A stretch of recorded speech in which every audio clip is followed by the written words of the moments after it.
What's up, everyone, and welcome to the Corporate Bartender. Ever have trouble holding someone or yourself accountable? If so, you're going to want to up-level your game, and we've got David Tate on the program to help you do just that. If you don't know David, we've got you covered. He's a licensed clinical psychologist and an assistant clinical professor in psychiatry at the Yale School of Medicine. He also speaks in the business college. He's also the author of a new book, Conscious Accountability, Deepen Connections, Elevate Results, and we're going to get deep into that today.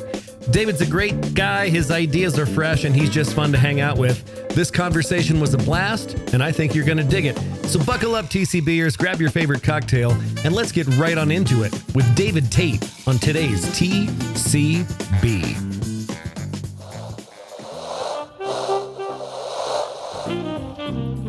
Welcome to SkyTeam's The Corporate Bartender, where we gather some of the best HR and people leaders to discuss what's happening on the people side of business. Now pull up a stool, belly up to the bar, and join us for The Corporate Bartender.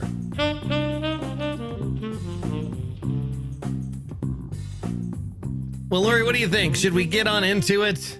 Do it. Let's do it. All right. Welcome, everybody. It is good to see you all. It is your favorite day and mine. It's Wednesday. That means it's Corporate Bartender Day. It's the 15th of March, 2023, and this is the 162nd time that we have convened this group of awesome people. And if you're not here today and you couldn't make it, we're glad you're listening right now. Today's going to be a fun day. We've got a guest. Our guest is David Tate. He's the person that you don't recognize in the top corner of your Brady Bunch view. He's the author of a book called Conscious Accountability, Deepen Connections, Elevate Results. We were talking in the pre-show about accountability being one of those issues that pretty much all teams struggle with. And he's got a system and just an idea about accountability that's a little bit different than the traditional. So we're going to spend a little bit of time digging into that. And as David can appreciate, because he's selling a book, so are we. If you haven't bought yours, I have to say it every time. Moreg's not even here today, but I will ask it anyway. Buy that book because I'm a pain in the ass, and it's a pretty good book. It's called You, Me, We, Why We All Need a Friend at Work and How to Show Up as One. We've got guests aplenty coming up. We've hit the return to work topic about 50 times, I think, in the last 3 years. On the 29th of March, we've got Bob Johansson. He's the author of a book called Office Shock, Creating Better Futures for Working and Living. It's about the idea that it's bigger than hybrid and RTO. It's kind of like that work-life blend conversation that we had a couple of weeks ago. We've got Thais Gibson on the 5th. She's the author of Attachment Theory, A Guide to Strengthening the Relationships in Your Life. And we all know that that's near and dear to our Sky Team hearts here, relationships. Our buddy Alain Hudkins is going to be here on April 12th talking about his book, Cracking the Leadership Code. And then we've got Randy Roberts, the hippie with an Ivy League education, on April 26th. So we've got guests aplenty, lots and lots of things going on. But today it's all about our friend David Tate. And David is a licensed clinical psychologist and assistant clinical professor of psychiatry in the Yale School of Medicine. He also works in the School of Management. He's written this book called Conscious Accountability, Deepen Connections, Elevate Results, and is also the CEO of Conscious Growth Partners, a consultancy that focuses on leadership development, which is also near and dear to our hearts here at Sky Team. So let's give David Tate a big TCB welcome, shall we?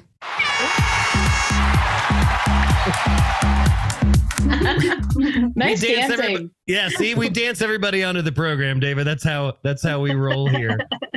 Loving that. That's my only way to enter, as far as I'm concerned. It's the best way. Awesome. Well, thanks for being here with us today. It's wonderful to have you. Before we get into the book and your methodology and the ideas that are a little bit afield from traditional accountability, I don't imagine that as a child, you thought this is where you would end up. as an expert in accountability and out there pushing new ideas about it. How did you get from being a child to being here with us today? You can start wherever you want. Well, the way I like to think about it is I was the kid. I remember being a kid on the bus or the kid in homeroom in junior high. And I remember kind of just listening to the kid next to me telling me about the fight they got into with their parents or the breakup that they had with their girlfriend or boyfriend. And I didn't remember saying very much, just kind of listening. And at the end of these conversations, they'd say, "Thank you so much. That was really helpful." And I thought, what did I do? I just sat here. But then, like, oh, wait, there's a career here. This is called psychology. You can That's awesome. So I knew pretty early on that was the path I wanted to go down. It ended up kind of morphing a little bit along the way. At first, I was going to be a therapist, and then I got to grad school, and I thought, oh my gosh, research, this is so interesting. You can sort of figure out what makes people tick and actually create studies and kind of, learn and create, knowledge for the world. And so that was exciting. And then after I finished my training, I was doing a postdoc, and I was on the research faculty at Yale for a couple of years. And I was doing some really cool work, kind of really on important social issues and challenges like domestic violence and working with kids in the juvenile justice system and people with HIV/AIDS. And so was doing really great work, but was finding that being a researcher means to get ahead, you have to write grants and publish papers. And I kind of liked having written in the past tense more than writing in the present tense.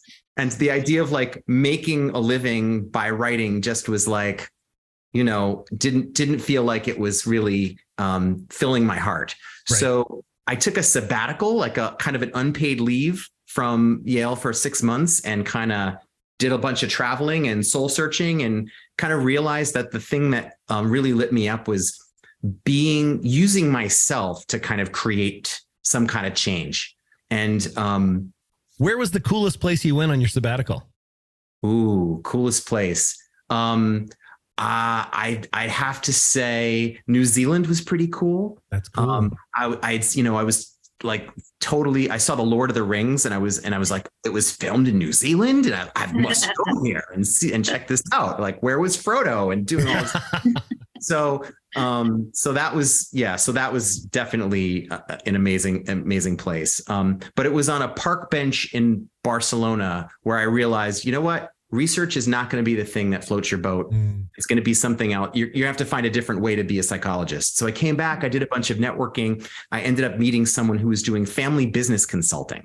So working with family-owned companies. That's where niche-y. Yes, it's a challenging spot for interpersonal and group dynamics, as you can imagine. Maybe some of you have done coaching and work with family-owned companies. Oh, my first job was working in my family's business. It is a hot mess, family businesses. I can attest. There you go. So, but from there, it was leadership coaching, like working with the next generation of folks who were rising and helping equip them with the skills and mindsets they needed to be in the leadership chair. Once you're working with leaders, you're also, whether you're aware of it or not, working with their teams. And so did a bunch of training on like team coaching and working with teams. And then in 2016, a colleague of mine at the School of Management invited me to come teach a course on interpersonal and group dynamics, which was a very popular elective, and which she was working to scale. So I've been involved in teaching that course, as well as a course on global leadership with students who come from around the world, helping them get better at working across cultural and other kinds of difference. And as you're aware, we're seeing more and more global virtual teams, and having to, figure that out, how to do that well. So, so that's kind of where, how I got to where I am, I guess, for the origin story, as it were. Yeah, I love it.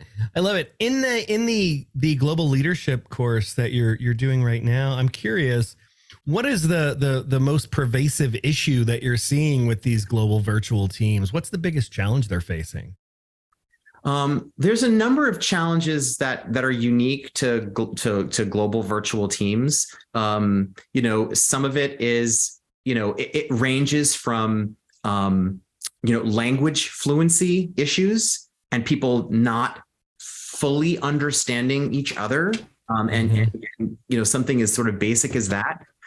Cultural differences in communication styles and decision-making styles. Mm-hmm. So with some, cultures preferring to communicate in more subtle and indirect ways versus those that are very direct and very kind of blunt. And then some preferences for like a vertical decision-making style versus others that have preference for a more democratic style. So there's a number of these, differences come into play. Helping them figure out how to really spend more time really getting to know each other and establishing psychological safety so that you have the kind of capacity to take on whatever the challenges are more directly in ways that leave people feeling kind of engaged and interested in being part of it. So I don't know, what I just heard, Lori, was that even at Yale, in a global leadership course, relationships matter. That's what I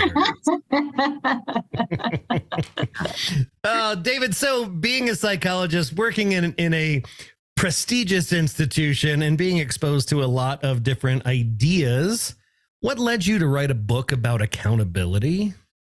Yeah, so it kind of, in a way, it sort of happened by accident. I didn't set out to write a book about accountability, but I was recruited to create some content for an executive education program on accountability. And I thought, oh, that's interesting. Let me look into accountability.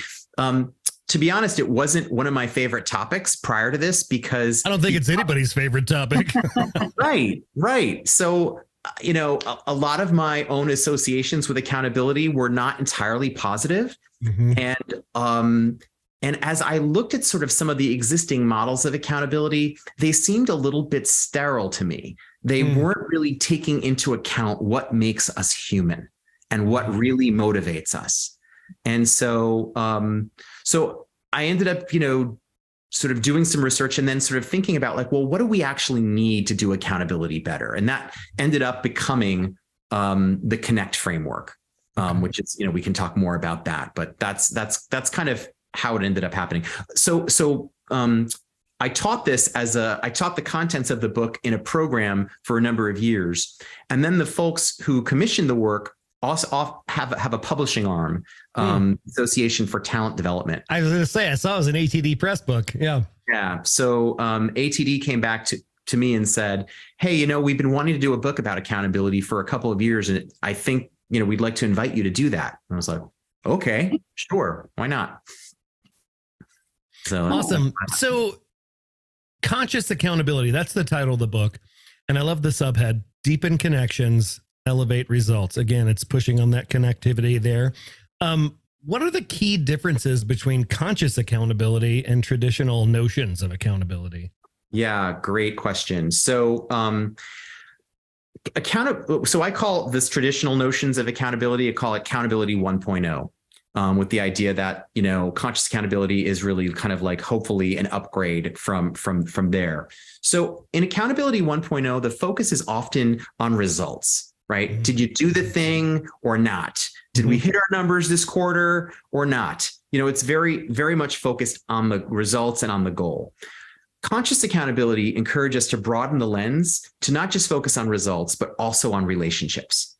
So we're still looking at, did we hit our marks? Did we reach our goal? But we're also asking the question, how did our relationships fare in working towards our goals? Mm-hmm. And so it's really kind of like two outcomes we're trying to optimize there, both, getting things done, but also making sure that we're building our relationships, not burning through them. So at the end of whatever we did, we're like, I never want to do that with those people again.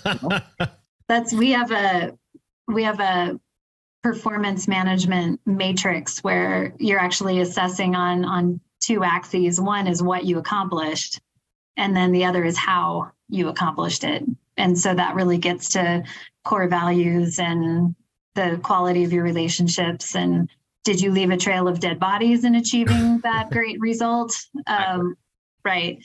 And the fact that you can be a high performer in what and not in how, and that needs to be addressed. You can also be a high performer in how, but not in what. Equally something that needs to be addressed. Yeah, we have names for these archetypes. We call the person who's good at the what, but not the how, is the hard driver. That gets results, but maybe leaving that trail of bodies. The person who's good at the how, but not the what, we call the harmonizer. They're great at creating harmony, but maybe not always so good at making sure that the results happen. They'll prioritize harmony over results. The person who is neither good at results or the how, we call the neutralist. That's kind of like, well, maybe kind to call them that. Do no harm, get no results. Okay. Right. I'm sure there's lots of names we could come up with for folks in that category, but that's what we call that. And then the conscious performer, the one that is in that sort of upper right of getting both, results and relationships, checking both those boxes. Love it. I love it. It's good stuff. As you were talking, sorry, go ahead. Oh, I was just going to say, if it, another way that conscious accountability is different from accountability 1.0, a lot of times, and this goes along with our sort of relationship orientation that we're kind of building on here. In accountability 1.0, accountability is often thought of as like an individual responsibility. Like, you've got the things you have to be accountable for. I have things I need to be accountable for. And as long as I sort of stay in my lane and focus on the things that I have to do, then we're good. Whereas conscious accountability, particularly when we're thinking about a shared goal that we're trying to reach together, accountability is always shared. It's not just anyone's individual. I mean, of course, we all have individual responsibilities, but we also have shared accountability for making things happen. And so it's really like, we think of it as a team sport, not an individual sport. And then the last piece is that accountability 1.0, oftentimes when something goes wrong, as it inevitably does, accountability 1.0 asks, well, who needs to be held accountable for this, right? Blame, right? There's an orientation towards blame. And conscious accountability asks different questions. Who's responsible for making it better? And what can we learn from this? So it's like a learning orientation, first and foremost, as opposed to a blame orientation. So I just wanted to lay out those basic differences. I love it. It's like you sensed my next question, because I was going to ask about that. We see this all the time in teams that we've worked with over the years. The idea that if it doesn't go to plan, which to your point, inevitably it doesn't go to plan, who's to blame? I've worked in organizations where they used phrases like, we're looking for the one throat to choke. Like that's a thing that was common in meetings, that people would talk about that. Who is the one throat to choke? Yeah, let me sign up for that. I'll raise my hand first to be the throat that gets choked. But it's funny, you mentioned the hard drivers. We call those sometimes brilliant jerks. People who get results, but leave the trail of proverbial dead bodies in their wake.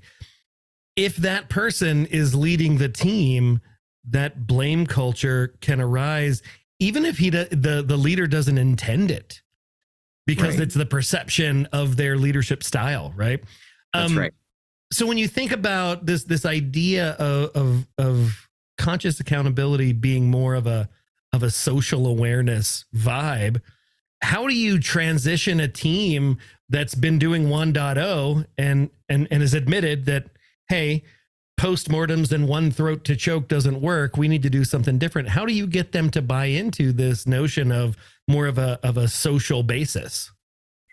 Yeah, I mean, one of the things that will emphasize with teams that are maybe not entirely bought in is the idea that because one of the areas that you might hear in terms of pushback is like, well, this doesn't seem very efficient, all this relationship building, right? Right. It's this soft like, anyway. Nobody cares. It's soft. We're wasting time. We need to just get to the matter here.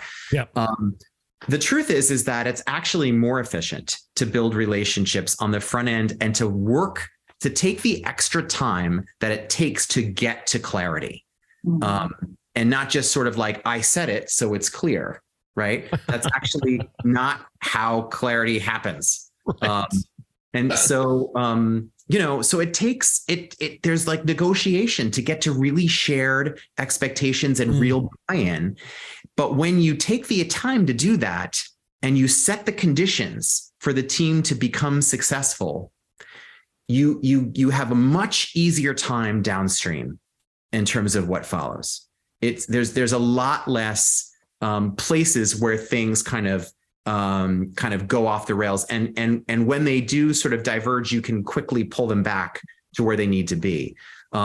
If you haven't done that groundwork, this is where I've seen teams really get stuck because they can't talk about it very well. Yes. That's my biggest soapbox that I carry around is around high trust relationships. And the more you invest in those, the more efficient you become, the more grace is granted to people having a bad day or making a mistake, right? The assumptions are assuming positive intent instead of sabotage, right? All of those things. And it's those investments in the high trust relationships that yield enormous results, and very obviously big detriment when you have low trust relationships. All of that stuff tanks, and it's not fun, and it's frustrating, and it's upsetting, and it has all of these other ripple effects of wasted time and poor product and all of that. All of that. Absolutely. Yeah. So you have a model, and it's called Connect, and it makes a lovely acrostic. Tell us a little bit about Connect. What are the practices, mindsets, and strategies that go into this framework? Sure. So we chose Connect for two reasons. One is with the idea of consciousness. You can think about consciousness as like a network of connections, like connecting the dots. Like when we become more aware, we kind of connect the dots between things we might not have thought about. The other use of Connect, of course, is in the idea that this is an interpersonal kind of approach to accountability. And so it emphasizes and draws on our connection to one another. So Connect is an acronym we have 7 practices. The first is creating clarity. So that is establishing clear goals and shared expectations. And again, it sounds simple enough, but given that language is actually symbolic, we say things, but they're always subject to interpretation. And oftentimes people nod and say, yes, I understand. But then when they actually get to the thing, they're not as clear as they thought they were, or they realize they don't have what they needed. So so right away, like how we create clarity is really important. So, and you can't be accountable to something if you weren't really clear on what you were being accountable to and what your role was in creating that. So that's why we sort of start with that practice kind of, we think about putting that right up front. Yep. The second practice is called opening up engagement. By that, we mean sort of thinking about building commitment, and also building psychological safety. So again, these are both important conditions for teams and groups of people to be successful together, is being committed. And so that often means understanding the larger why, like what is the purpose? People can get very often motivated and excited about things, the idea that's bigger than any of us, that we're all working for together. If you can sort of create that alignment and help people understand their role in creating success, that can be very motivating for folks. And then psychological safety is really, creating an environment where people feel comfortable giving voice Right. to the things that can be hard to talk about sometimes, right? Like the errors, the mistakes that happened, pushing back, being, disagreeing, or, sharing a different point of view, or saying, asking questions like, I don't have the answer, or I need help.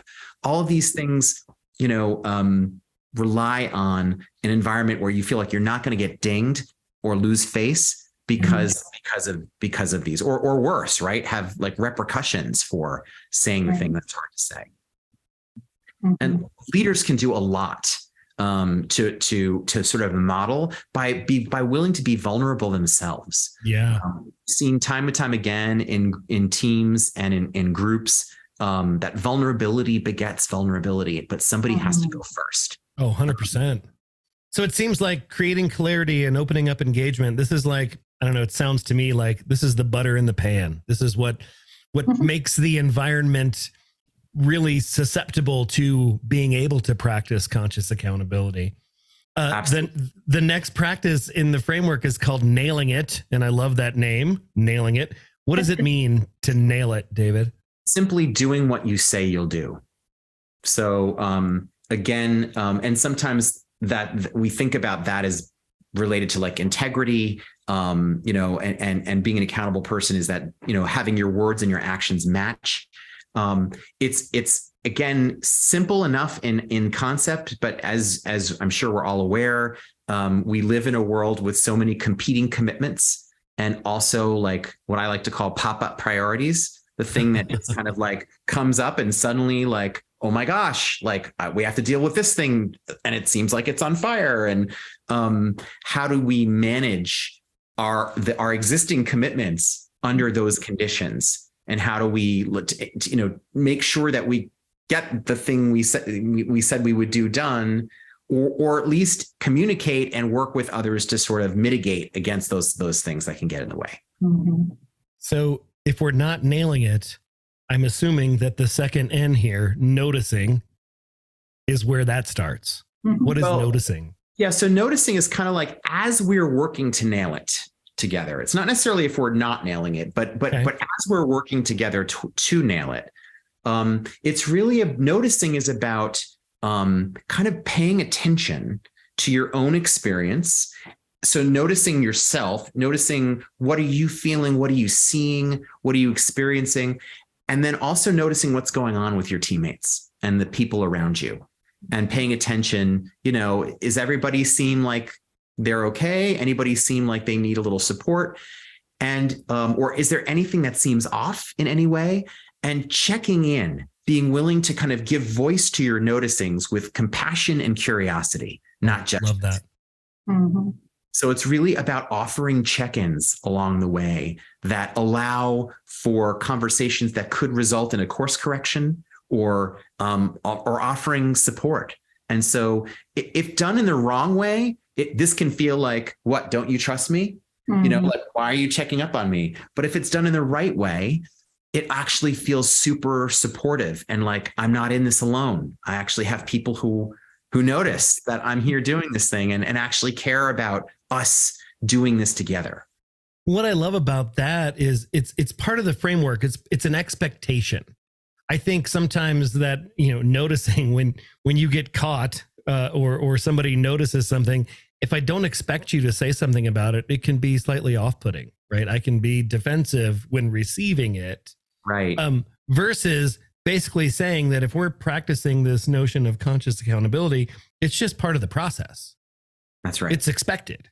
Yeah. So there's space for that. I love that. And I like the E in connect is exchanging feedback. And I thought that was an interesting way to frame it, with exchanging being the primary focus there. Because when we think of feedback, everybody's favorite topic, it's not really about a conversation. It's about receiving some crappy news that I don't want to receive. That's kind of how we internalize the notion of feedback. And I think as humans, we tend to shy away from that because we remember the negative feedback more than the positive. But this encourages an exchange. Talk a little bit about that, if you would. Sure. Exactly to your point. A lot of times feedback is done like, it's like serving the goulash, like, here's your feedback. Wah, like, you want fries with that? It's like, it's just a one-way conversation that's pushed at you. Exchanging feedback encourages actually pulling feedback towards you, which is a whole different experience. Ooh, so the idea of like, I encourage us the idea of soliciting feedback as the first step. That's scary, David. That's super scary. So that goes right to demonstrate vulnerability. Right. Yeah. That's right. Yeah. And so, and if you've built safety, if you've really doubled down on psychological safety and opening up engagement, by the time we're having conversation, part of what we can be asking is how do we want to do feedback together? How could we do that in a way that actually supports you? And that gives you the information you need to get better, because we all need feedback to grow, to learn, to improve. The thing we can never know about ourselves is the impact we're having on someone else. We cannot know that without feedback from someone else. So the only way to get better at relationships, which are so individual in some ways, is by being able to invite and have those conversations. But we have to be able to make them less threatening. One way to do that is by asking, and also framing feedback as a gift. And the idea, because and it's really true. One executive I worked with, I don't know if you've had this experience, guy in his 50s at the time, went through a 360 process and got some pretty pointed feedback in the process about what he was doing that wasn't working. And he said almost tearfully to me, I wish someone had told me this in my late 20s. Oh, yeah. Right. Like, how would my career have been different? The promotions I got passed over for, the clients the things that didn't materialize as a result, and he was really like, I wish I had gotten this. So feedback is really can be a game changer. But again, how do we create the conditions where people are more open to asking for it, to receive it, and to offer it? And I think that's such a unique to each person. Their level of comfort giving or receiving feedback is very unique. And so trying to get to some equilibrium of those expectations, some people are already there, some people want a ton more, some people are freaked out, right? And so as a leader, it's hard to kind of calibrate that to get everybody into a safe space around that. But and I think that in my experience, the best way to do that is by doing little bits very often, right? Yes. Just little things on a regular basis, so that they're small things for feedback, not I've saved up a month's worth or a year's worth. Oh my God. Lay this it's out. Annual review time. And you can't even metabolize that, right? No. Yeah. That's right. No, and you can also do it like at the team level. So like the after action review, I'm a big fan of. So, I like that name better than post-mortem, which I hear a lot. We call them retrospectives. That's also a nice name. Nobody had to die for this to happen. Exactly. So actually, and that gets us to the next practice, which is claiming it. And that's about owning the results. So in order to own our results, we have to first know what our results were. So we have to be open to getting that feedback and to sort of measuring how we're doing. But then to sort of look at those results and say, what was the root cause here? What led to our success that we want to kind of repeat and bring forward? And what are some of the things that we would change or try differently based on everything that happened? So and when we claim our results, we offer, we share the success with other people, and we take responsibility for the things that didn't go well, but with an eye towards learning and improvement, which brings us to the last practice, which is trying again. We pull all that learning forward and apply it to the next, the next quarter, the next project, the next team meeting, even. And so it becomes hopefully this kind of virtuous cycle of continuous improvement. So much good stuff in there. Yeah. I love in the claiming it that you've got, and I think this is a direct result of creating clarity, right? If you've created the clarity and you know what your milestones or your ultimate is, then you can say, have a more of an objective way of measuring it, which then becomes easier for people to assess feedback and what we learned. And because it's not one person's subjective assessment, it was an agreed upon path that was well communicated and kind of dealt with throughout. And so I think that helps bring that practice to a satisfying place for everyone. Even if you missed all your targets, but if the learning is super clear about not doing that again, that's hugely valuable rather than being paralyzed and not wanting to try anything different for fear of repercussions. That's right. That's right. It actually frees up people to learn from failure, which is, I think we actually learn much more from failure than we do from success, right? Yep. It's funny. It makes me think when we do a new engagement, we go through a discovery process and we talk to a bunch of people and ask a bunch of questions. And one of the questions I like to ask is it okay to fail here? And the response I get looks like this. Absolutely. 100%. Right. It's not okay to fail. And whether that's real or myth, it doesn't matter. It's one of those perception is reality, sort of razors that people have to live with. And I think if they're not comfortable, to your point about psychological safety, if they don't believe in their hearts that it's okay to fail, then they're going to sandbag at some point. They're going to shy away from giving feedback that needs to be given, from having the conversation that needs to be had.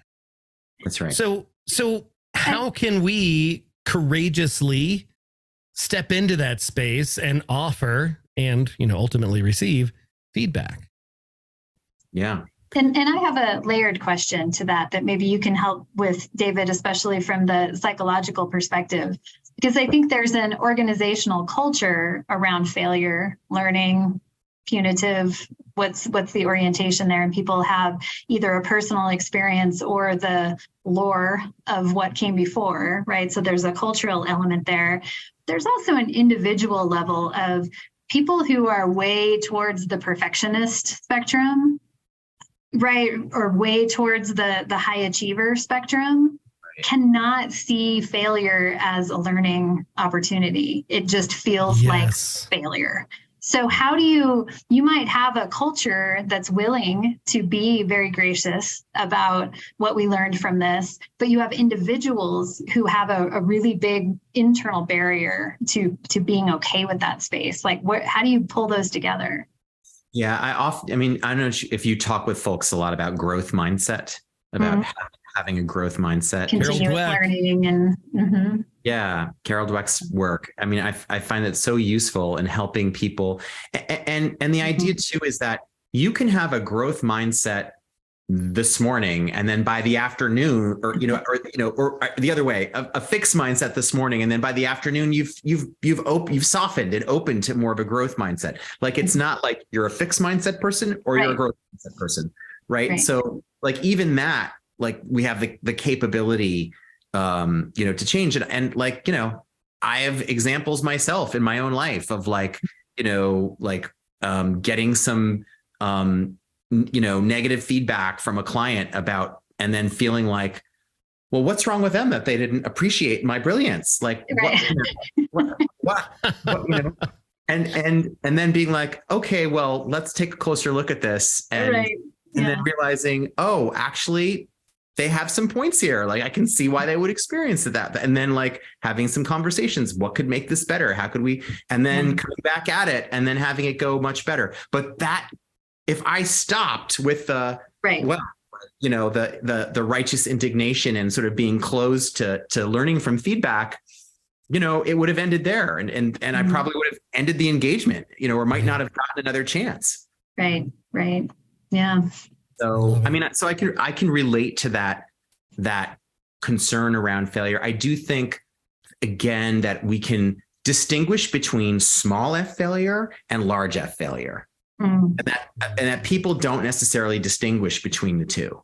You know, that we fail all the time, and we in terms of, you know, making mistakes or things not going exactly as we thought they would, or but that doesn't mean we've failed in some global sense of the word. Right. So helping people sort of make that distinction. But you're right, it can be challenging. Like some people can, you know, are you know, really see themselves, their own sort of sense of self-esteem is like very much wrapped up in their sense of performance on a given task. Yeah. All right, David, one more question for you before we open it up to Q&A from the Peanut Gallery here. Frameworks are great. Ideas are wonderful. But what's one thing in the real world that leaders can do to begin to implement this idea, these practices of conscious accountability? How do we start? Yeah, I think one of the things that I've noticed, and I don't know if you've noticed this as well, whether it's my students who are, you know, by and large, like very driven, very high achieving kind of folks, or working with executives who are very much often the same way, that we've become like human doings, you know, human doing machines. I love that phrase. Right? Like we're just on our to-do list all day long and just kind of powering through one thing after the next and just fighting the clock to get all of the things done. And the spoiler alert, the clock wins. You can't beat the clock. We only get those 24 hours. That's it.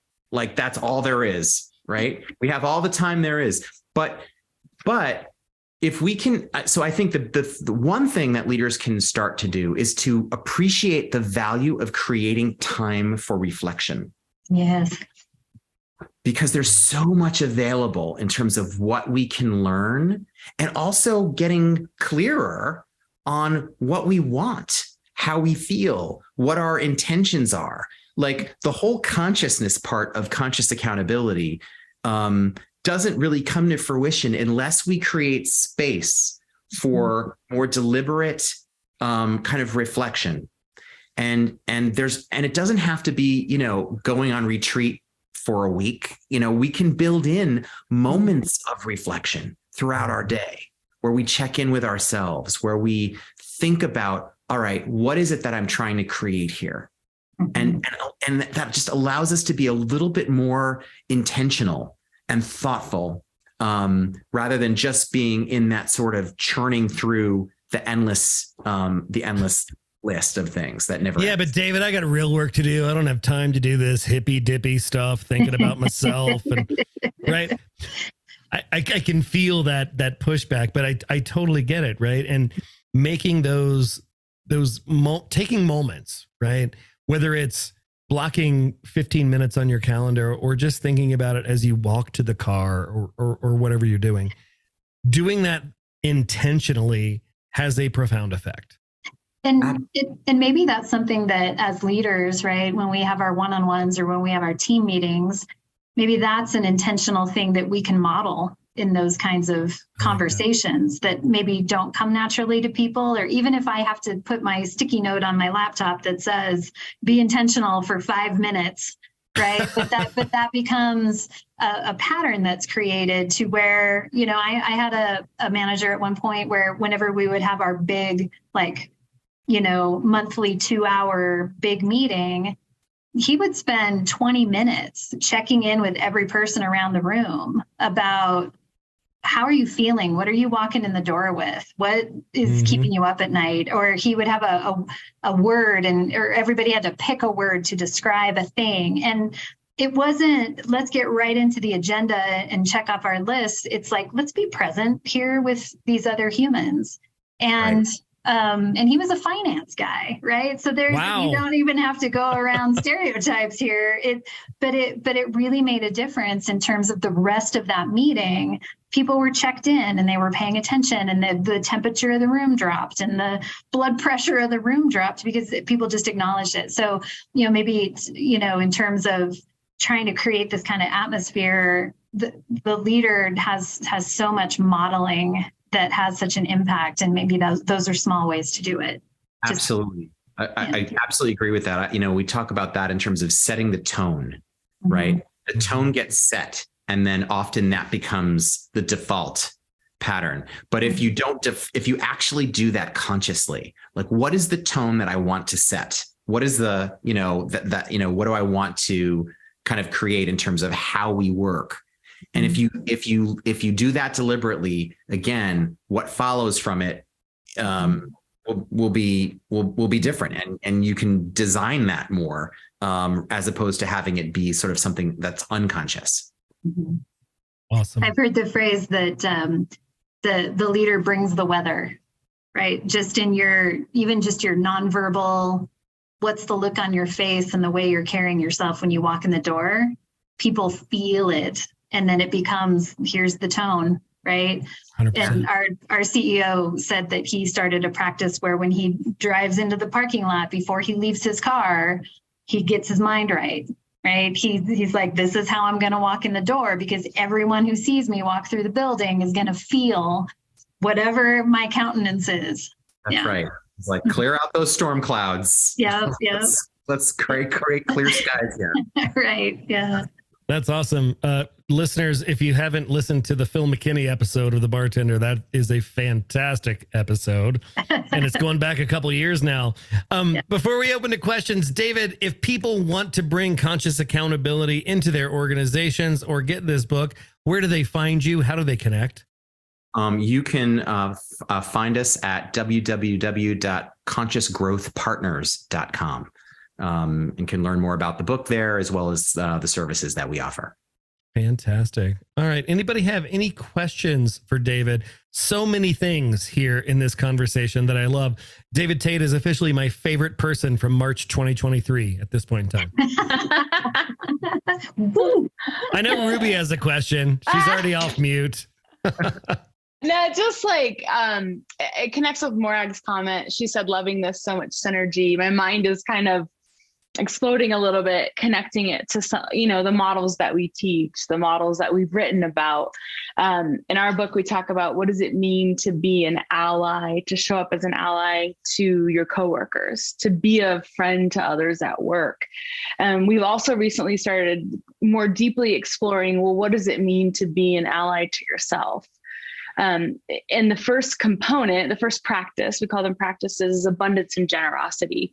And it just really hit home when you talk about spending time with yourself, because that's abundance and generosity to yourself, that reflection time.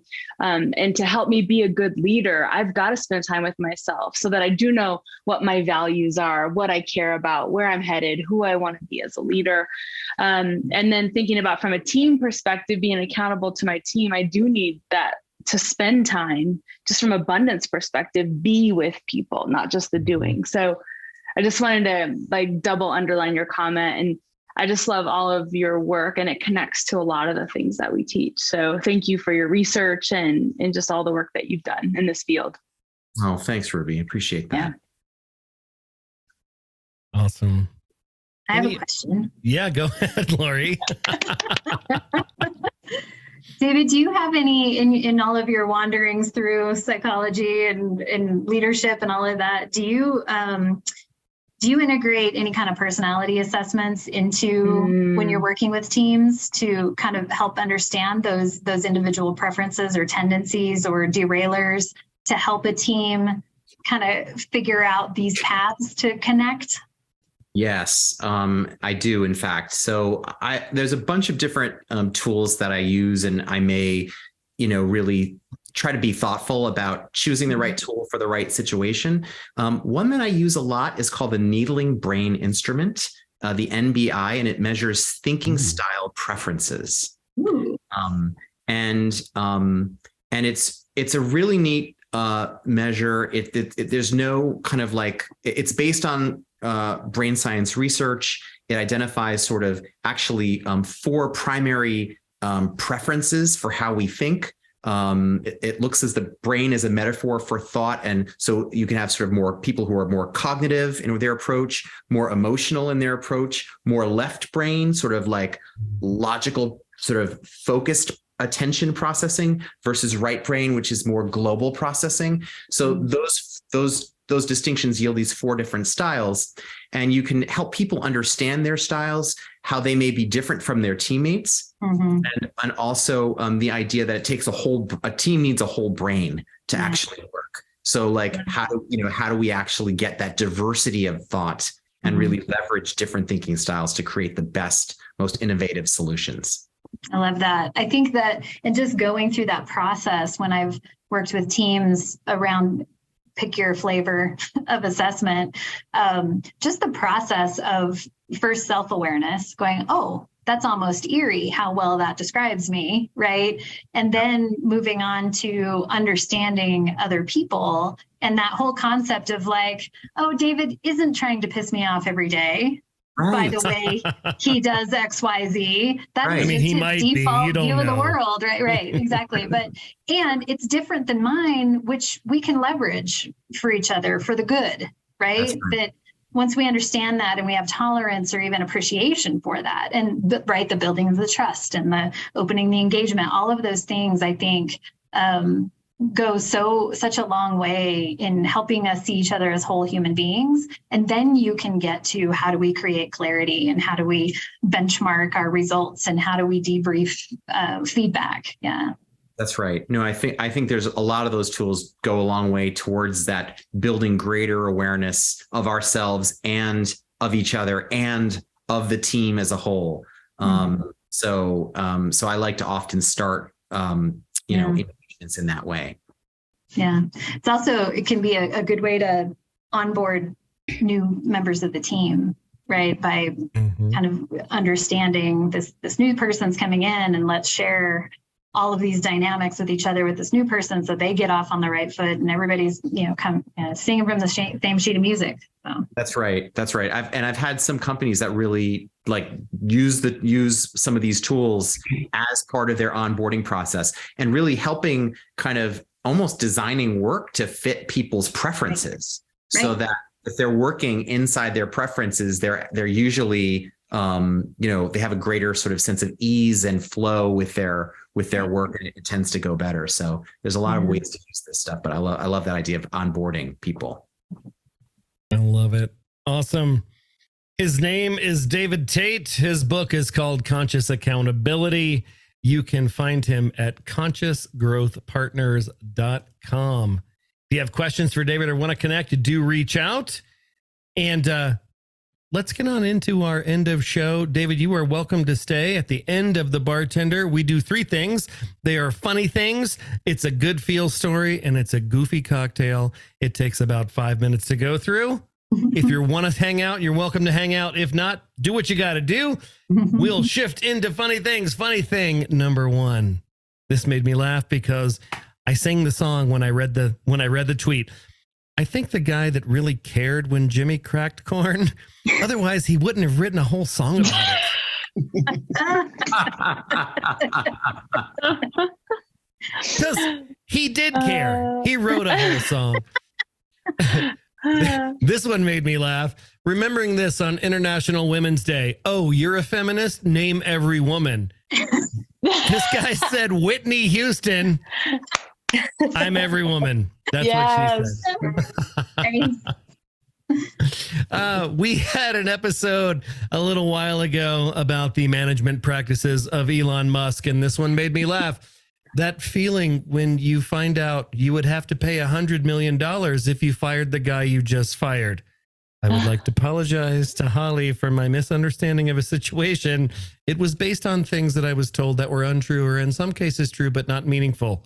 He is considering remaining at Twitter. In Sky Team speak, Ruby and I say, yeah, whoops. Whoops.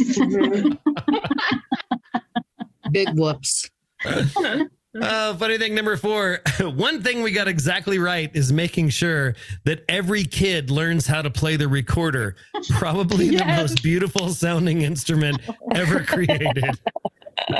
I totally want to get one again. I'm sure we have 2 in our house. Okay, I would like it. Get a kazoo. And being an American, you will appreciate this. Scheduling a meeting, American. I'm having brain surgery tomorrow from 2 to 5, but I can do 5:15 tomorrow if that works. Yeah. European. Tomorrow is the 789th anniversary of the local cheesemaker setting up shop in our town, which is a 3-day holiday, but I can do next week. My favorite funny thing this week. Hey man, don't be named that. Don't be named Gibson Jimerson. Don't be named that. Today's Good Feel story. It's Steve Hartman. He's going to tell you a story that you're going to like, just like every week.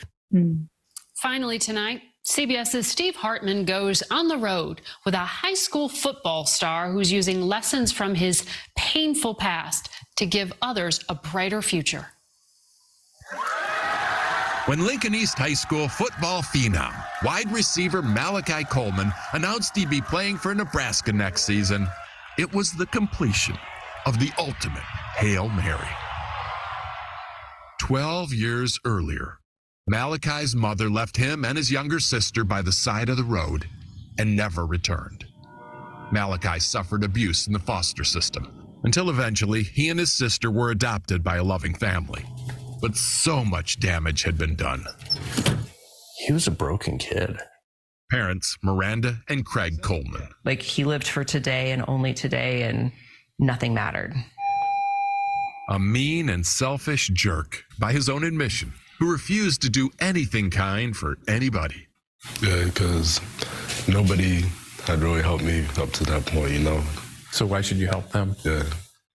So, when the Nebraska School Activities Association ruled that high school athletes could now profit off their name and likeness, it came as no surprise that Malachi was first in line. The shocker was how he planned to spend it. Never could have predicted. No, it was his idea. They say Malachi walked into this local restaurant and offered to promote a burrito on condition a portion of the profits go to one cause. Put it towards advocating for the foster care system. Nick Maestas is the owner. How would you not want to be on board with that? This kid's remarkable transformation actually began a few years earlier after an hour-long argument in which Miranda insisted he do something selfless. I threw out at least 100 ideas of things he could do. And exasperated, I finally said, what about holding a door? Can you hold one door for one person? And he finally was like, I can hold a door. The next day at school, he held a door, then another, and another. At church, he held the door for the entire congregation. Till now, he says kindness is his passion. Hi, Miss Daly. So you're saying all this charity stemmed from you holding a door for someone? Yes, because once I realized how good it makes me feel to help other people, it's just something that I knew that I wanted to continue in my life. Hopefully opening many more of the most important doors, the ones leading to a forever family. Steve Hartman, on the road in Lincoln, Nebraska. So good. Steve Hartman, every time, I got to tell you. So he gets good. you every time. Thank you to David Tate for being here. Like I said, my favorite person from March of 2023. Conscious Accountability is his book. ConsciousGrowthPartners.com is where you find him. Thank you for being here with us today. Thanks for all of you for joining. Go get some dinner. It is Wednesday. It is dinner time, and we will see you next week. Take care, everybody. Thanks, David. Bye, Have a fun for y'all. Great time. Bye. Take care. Thank you so much for joining us today. If you had a good time and learned a thing or two at today's happy hour, please share it with your friends. If you want to join our tribe, head on over to skyeteam.cloud/TCB or email us at info@skyeteam.com. That's SKYE team.com. Thanks again, and remember, you've always got friends at the Corporate Bartender.